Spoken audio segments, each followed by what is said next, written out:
just got done with episode 130 of the Comic Hero Show. Now it's time for Comically Speaking. So without further ado, let's talk comics!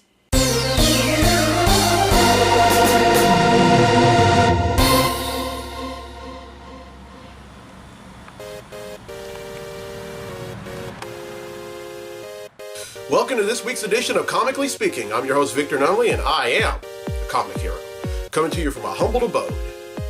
Alright, let's get things kicked off with what shines.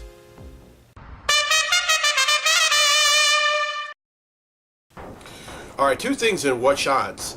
Now, well, actually, three things. Two things with Valiant. Now, first off, Valiant Comics has been around for nearly 30 years, really. They have, they're in partnership with Keep Abreast.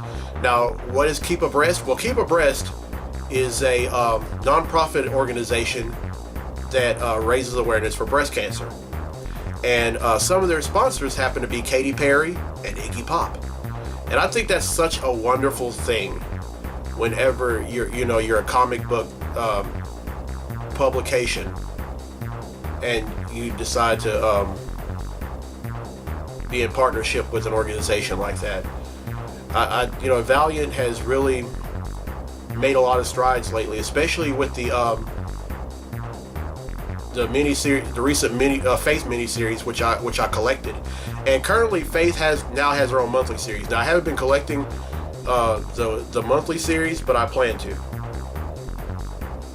Because the miniseries, the miniseries was awesome. For those of y'all who don't know who Faith is, she goes by another name, which is Harbinger. She was created in 1992.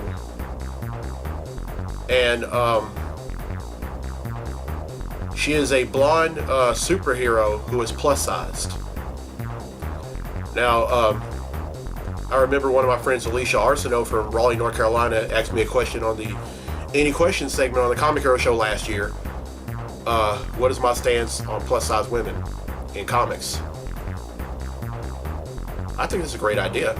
And I said it was a great idea, and I stand by that. Her powers are flight, and she also has psionic abilities. In other words, she can move things with her mind.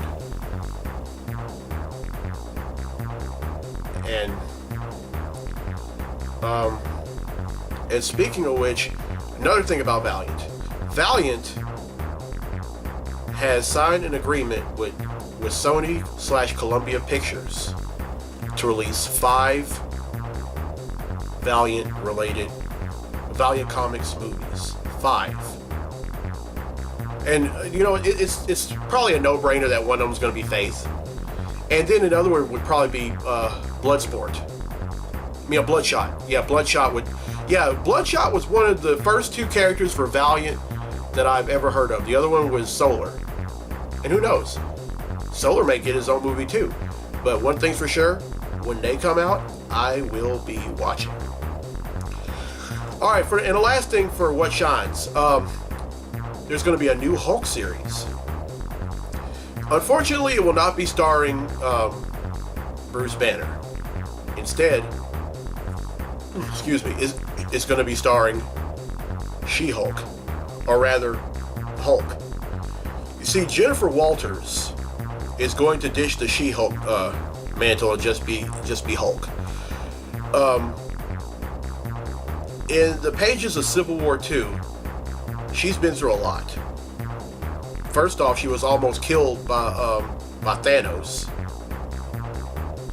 And then second, her cousin, the former Incredible Hulk, ends up getting killed by Hawkeye. And this wasn't Hawkeye's doing. Banner asked him to do it. And she's dealing with a lot. One thing about She-Hulk though is that when she was She-Hulk, she would deal with being a gamma radiated lawyer, and she was always in She-Hulk form. She never went back and forth from regular form to gamma powered. She was just always tall, green, sexy and muscular. In this book, it pretty much she's going through all kinds of trauma. She's dealing with frustration, anxiety, and all that. And we're finally going to see the monster within her. Now Marvel has not been doing well in terms of their books. I mean, y'all have heard me say that time and time again. But I think this is actually going to be a great book, and I will definitely be reading. And as much as I don't like some of the things that's going on in Marvel, especially in Civil War 2, I think it's still a great book. Civil War 2 number 5 just came out today. I didn't get a chance to buy it, but I will in due time. Y'all see me reveal that on the Comic Hero Show real soon. Alright, now, there's not going to be a What Stinks segment on this episode of Comically Speaking. I really don't have anything to talk about that I really dislike. However, right before I came back here, I decided to stop over at Books A Million.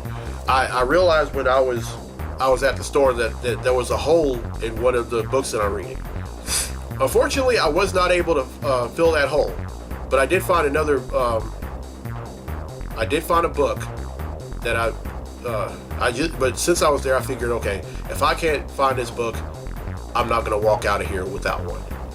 And so, here's that limited series that I premiered a few weeks ago, and that series, limited segment that not series segment, I'm sorry, limited segment that I revealed, and the name of that segment is called Comic Books I Bought This Week Extra.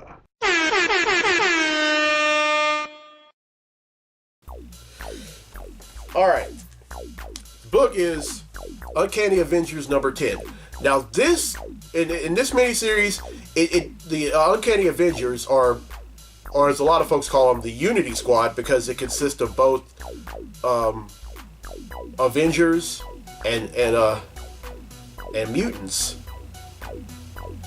Oh, and Inhumans also. They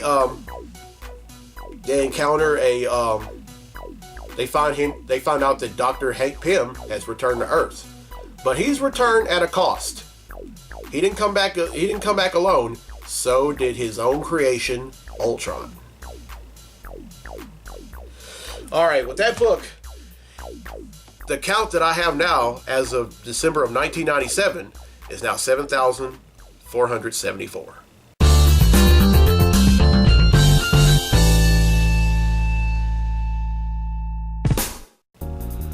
All right, now it's time to talk about what I'm reading.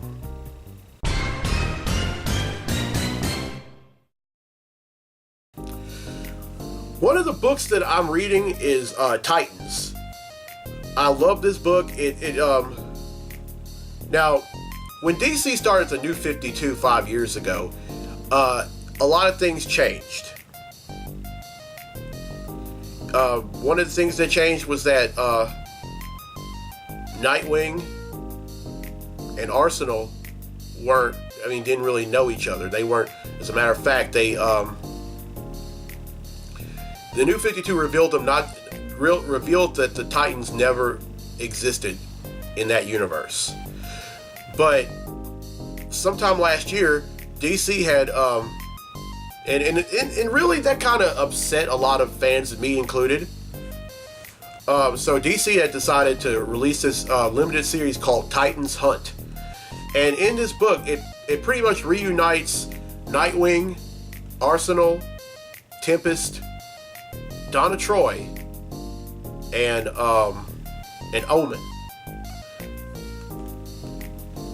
And they're pretty much trying to pick up the pieces about what they're pretty much remembering the life that they had before. It's kind of connecting the New 52 universe to the original DC universe, and at the very end of it, they realized that they formed a team. But then something was missing, and to talk about this, I would have to go back to actually fast forward to DC Rebirth #1, or DC Rebirth. There was a one-shot that came out at the end of May. That one-shot was amazing. And it showed Wally West being lost in the New 52 universe, trying to find his way. And before he gets sucked right back in to what was the original DC universe, the New 52 version of Flash, all of a sudden starting to remember who Wally was. He grabs him. He says, "Wally, I can never forget you." And so Wally West is now part of the New 52 universe. And then he ends up trying to reconnect with his fellow Teen Titan members. And then all of a sudden they start remembering. It's like, "Oh yeah, Wally! Yeah, sure, yeah, bro, sure, we'll have you." And so now he's a Titan. And along the way, we find out that the Wally West from the original DC universe, the Superman from the original DC universe, Lois Lane from the original DC universe, and her son John aren't the only characters from the original DC universe in the New 52 universe. Also, a classic Flash villain back when Wally West was the Flash also arrives, and that's Abracadabra. And he masquerades as as this very, very bad magician at a birthday party. But then when one of the kids makes him mad, he ends up killing everyone at the party. And then he goes out and he makes these faux pas constructs of the Titans back in their old costumes. And he's not really fooling any. And the Titans are really fooled. And they go around Keystone City and try to attack people, but then they stop them in their tracks. But at the very end of Titans #2, Abracadabra almost kills Tempest. Now in issue #3, which comes out next week, we're going to find out exactly what happens to Tempest, and I'll let you know exactly what happens in a later episode of Comically Speaking. So there you have it, Titans.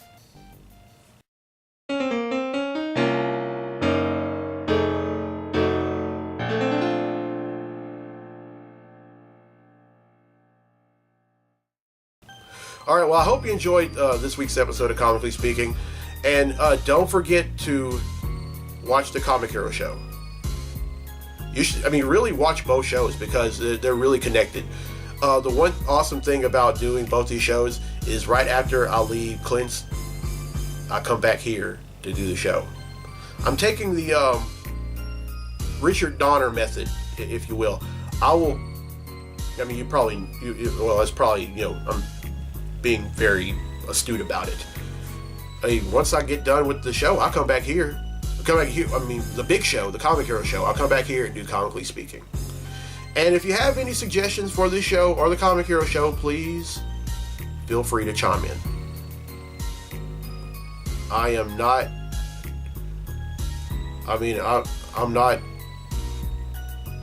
don't fall on deaf ears. Any suggestions coming from anyone do not fall on deaf ears with me. Y'all know that. Y'all know that since I started doing the Comic Hero show, and I stand by that now.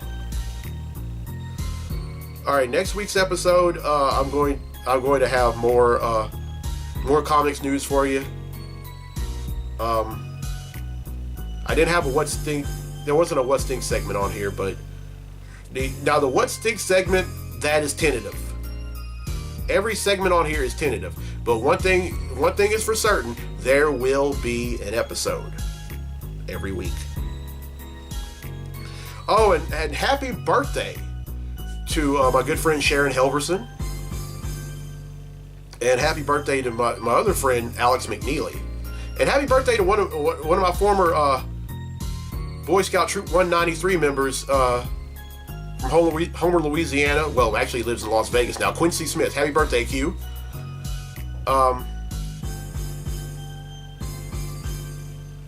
Didn't get a chance to talk about that on the Comic Hero show, so I'm just going to go ahead and do that now. And also, please, I'm asking you, when y'all have time, Go to Clint's Comics. Claire will definitely enjoy your company. She'll be glad you came, and you'll be glad you came too.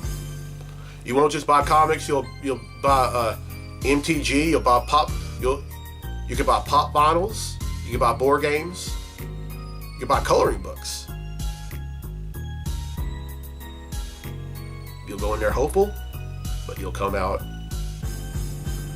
But you'll come out very satisfied. All right, I'm Victor Nunley. I'm the Comic Hero. I'll see you next week for episode 6 of Comically Speaking.